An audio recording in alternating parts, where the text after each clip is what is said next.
आता जे future world तयार होतं ना नेक्स्ट जनरेशनचं, त्याला वुका वर्ल्ड म्हणतात, माहिती आहे तुला? काय आहे वुका?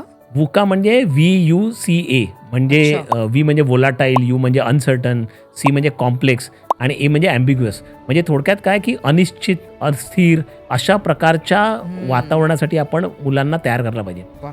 आता करतोय काय आपण, मुलांना सोप्या भाषेत सांगायचं तर आपण त्यांना रेल्वे ट्रॅक सिस्टीमसाठी तयार करतोय, पण त्यांना आपण रिव्हर राफ्टिंगसाठी तयार करायला पाहिजे. ते स्किल्स इम्पॉर्टंट आहेत. अच्छा. रेल्वे ट्रॅकिंगमध्ये काय आपल्याला आउटकम माहिती आहे, ट्रॅक ठरलेले आहेत, सब्जेक्ट्स ठरलेले आहेत, त्याच्यावरनं आपण त्यांना कसं धावायचं ते शिकवतोय. पण भविष्यामध्ये जर का वुका वर्ल्डसाठी तयार करायचं असेल तर यातले कुठले स्किल्स उपयोगाचे नाहीत.